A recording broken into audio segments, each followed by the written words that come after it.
ไปเบิ่งการเกมพร้อมของทางด้านกรรมการกันเลยเนาะเกมจะลงตัดสินในรายการใหญ่เลยล่ะรายการสำคัญการแข่งขันบาเตสิงคันพระธานนายกรัฐมนตรี2025-2026อยู่ที่สนามกีฬาแขวงจำปาสักเนาะ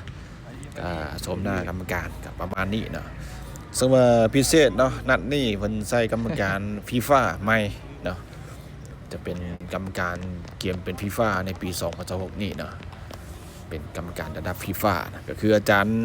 พิมพานะที่ว่าได้รับมอบหมายก็ได้เนาะจากหัวหน้าอนุกรรมการเนาะก็คือท่านไซประเสริฐเนาะเพิ่นก็มาซ้อมตั้งแต่เช้ามืดเลยเนาะในมื้อนี้เก้ามังกร2025เนาะอยู่ที่สนามกีฬาแขวงจำปาสักเนาะทางนั้นคณะกรรมการก็ได้มาซ้อมตั้งแต่7:00 นเนาะทำกลางอุณหภูมิมันมื้อนี้มัน11 องศาอากาศหนาวเย็นเนาะมีลมพัดนะซึ่งเขาไปสัมภาษณ์เดี๋ยวเขาไปวงบทสัมภาษณ์ของอาจารย์ไซประเสริฐกันก่อนเจ้าสบายดีเนาะข้าพเจ้าไซประเสริฐพงษ์สนิทหัวหน้าแผนกกรรมการตัดสินเนาะสำหรับการแข่งขันฮอบ8 ทีมสิงคันประธานนายกรัฐมนตรีระหว่างทีมอิสราพบกับทีมหงรอกันใส่นี้เนาะกับสำหรับกรรมการตัดสินของพวกเขาก็ได้มีการกะเกียมเนาะโดยเฉพาะกับแมนได้นำพาไอ้น้องกรรมการตัดสินเนาะมื้อนี้ก็มาฝึกแอปเพื่อความพร้อมในการแข่งขันนัดวันที่10เนาะถือว่านัดนี้ก็เป็นนัดสำคัญเนาะเพราะว่าทาง2 ทีมก็ได้สร้างผลงานมาดีเนาะโดยเฉพาะก็ในหอบคัดเลือกที่ผ่านมาเนาะก็หวังว่าเนาะ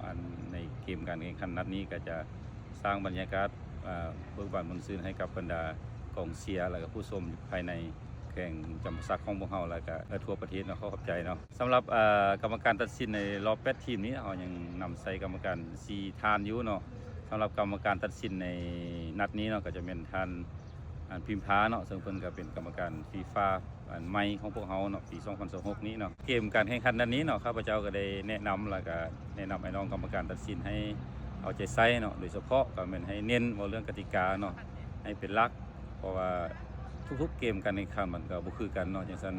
การบริหารจัดการเกมนี่มันขึ้นกับกรรมการตัดสินเนาะการให้บัตรเหลืองบัตรแดงตัวนี้ก็จะให้มันถูกต้องเนาะแล้วก็ให้มันแม่นยำที่สุดเนาะเพื่อ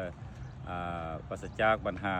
ต่างๆที่จะเกิดขึ้นเนาะโดยเฉพาะก็เป็นความผิดพลาดของกรรมการแหละอยากให้มันนัดนี้ให้มันออกมาดีที่สุดเนาะขอบใจเนาะสุดท้ายนี้นะก็ขอฝากบรรดาแฟนบ้านเนาะที่อยู่ในแข่งจำปาสักของพวกเขาแล้วก็ทั่วประเทศเนาะให้ติดตามการแข่งขันชิงคันพระประธานนายกรัฐมนตรีประจำปี2026ของพวกเขาเนาะให้มีบรรยากาศเบิกบานมวลซื่นนะขอบใจนั่นคือเป็นการเกมพร้อมของกรรมการนัดนี้เนาะเป็นนัดที่ว่าสำคัญกันเลยเนาะเอสลาแซมเก่าเนาะจะลงมายามทางด้านหงรอการใส่ทีมจากจำปาสักคาดการณ์ว่าจะเดือดมัน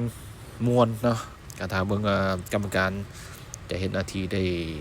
ดีสำใดเพราะว่าเป็นองค์ประกอบสำคัญกันเด้อนะแต่เพิ่นก็มีการย้ำเนาะจะตัดสินให้ผลออกมาดีที่สุดแม่นยำที่สุดนะก็ขอจะช่วยทั้ง2 ฝ่าย 2 ทีมกันแล้วกันเนาะก็ขอเชิญชวนเนาะมาเบิ่งการขันได้เนาะอยู่ที่สนามกีฬาแขวง